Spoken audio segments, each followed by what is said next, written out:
Yes lads, joebiline here, and I thought today I'd do a gameplay video comparing both Season 2 and Season 1. So I got this footage while out at Vancouver EA Cannon's offices last week. Massive thanks to EA as part of the Game Changers network for taking me out there. Yeah, it's a test build, so not everything's absolutely final, and there's some things to the gameplay that I hope does change, because there's a few little things what I spoke about while I was thinking change them, and they were saying that there are things that they're aware of and they can change because of the site settings. One of them being when you're running sideways and take a shot, it goes out, because if it registers you touching out off the pitch and it thinks you want to put it out of play. But they can tweak that. But anyway, the reason the screen size are different is because Season 1 I recorded on an iPhone, Season 2 I was recording at EA on iPad, so that's just the resolution. But you probably know that if you've ever played Season 1 on different devices. So resolutions adapt to whatever screen you're playing on, and there's no difference there. It's just because of what we're playing on. So the gameplay engine at core is the same. It's the same gameplay engine. However, there has been a lot of tweaks. You can see instantly that it looks different in terms of the colours, the pitch. It's a lot more, I feel, bright and luminous, and it just looks nicer. It looks more defined, I feel. You may notice the swipe arrows are more tailored, so they're thicker, and also how much shot power you put on it follows the colour of the swipe. So the more power, the more red it gets, or green or yellow, whichever.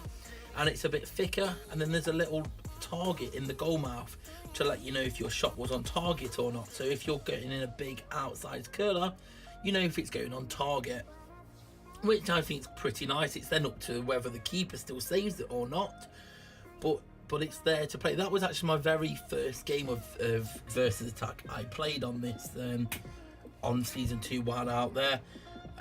So it was quite a nice performance to start with. As you can see there's the little bits of like the versus attack rewards. Obviously these may be tweaked. Points. That's something we'll get onto in another video. You'll see there you earn amateur points, depending on what division you're in. There's a little sneak peek of the rewards and how they work, but we'll go into that in a more defined video for versus attack altogether, because versus attack, the gameplay engine's the same, the game's been tweaked, the gameplay has been tweaked. It's the same engine at core, but it is improved, and I was enjoying it. Players weren't running into each other. It just made more sense, and it played a lot better. Players just did things you'd expect. More passing was a lot more useful this year. At times in Season 1 I felt like I never wanted to pass. I feel more comfortable passing, especially with buttons. We haven't even mentioned the buttons. There's more buttons. The through ball button is back, which is brilliant because it allows you to through ball, and each of the buttons has more gestures. So last year you pressed a button and it just did that. This year buttons, you can swipe on buttons, like swipe up, not actually do like a shot swipe, but you can swipe on buttons to make them do different things. So through balls, you tap through ball for a ground through ball, you swipe up through ball for a over the top through ball. Passing, ground pass, large pass, lob pass.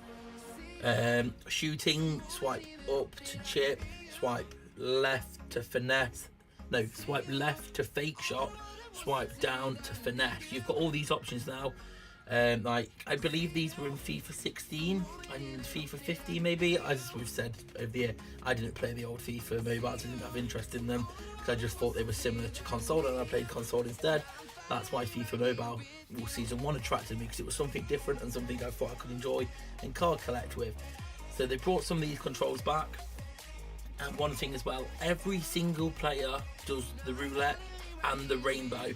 Everyone does roulette from off the bat, and once they get to 90 overall, 90 dribbling overall or higher, it lets them do rainbow, and rainbow is a hell of a lot more effective this year. So are chips.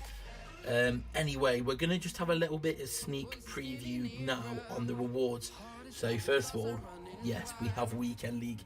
Well, it's called Weekend Tournament, but like console, it's basically Weekend League, where you essentially enter in using the tickets you earn during the week from playing the game and doing daily activities. I believe you can also buy some as well with FIFA points for extra entries.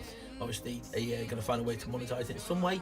But you play the Weekend League for Weekend League rewards, which range from packs to players. There wasn't any players to see yet, but they range from packs to players.